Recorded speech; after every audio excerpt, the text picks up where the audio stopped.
3 years ago, I was walking around a train expo in North Carolina. End of the show, vendors are cleaning up.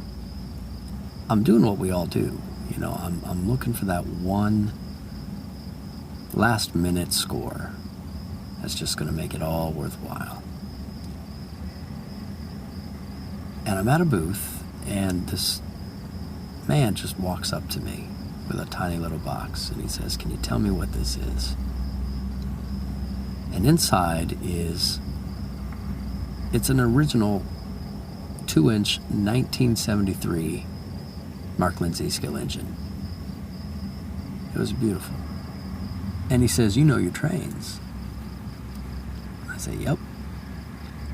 So he says, "Follow me." And he takes me down this long hallway, away from the floor.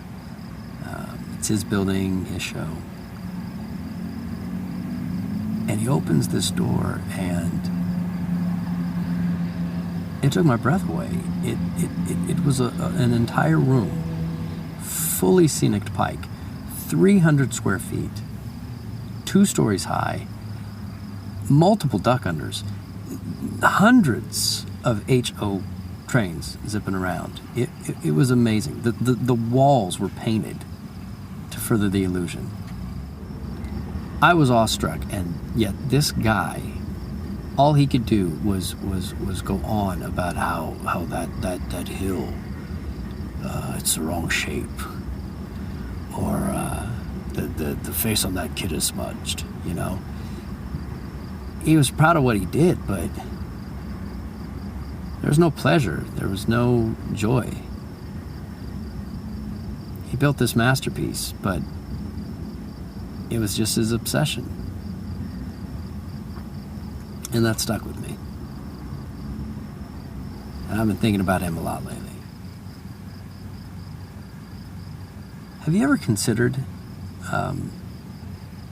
this hobby of ours, how alone we are most of the time? In our rooms, in our basements, with our plastic and metal and foam.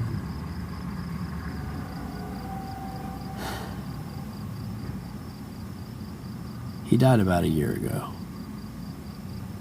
The guy,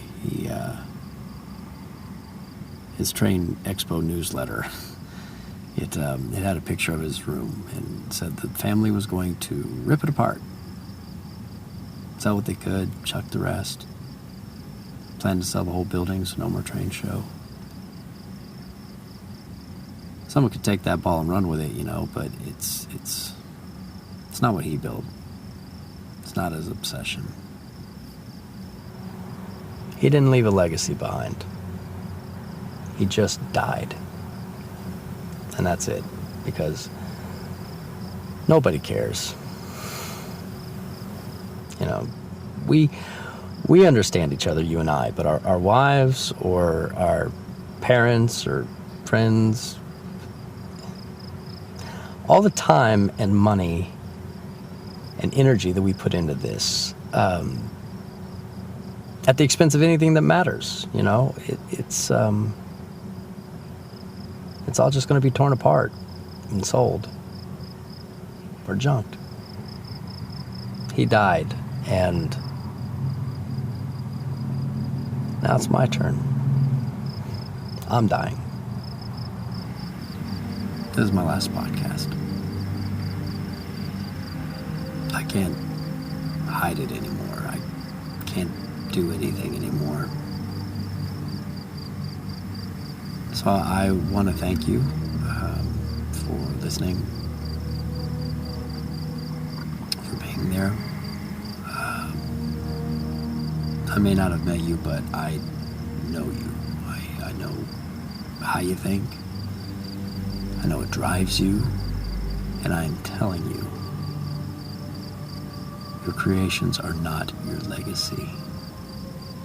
They are your weight. Shed them before it's too late. They'll be remembered for something outside your basement. For the last time. This is Travis on Tracks. All aboard.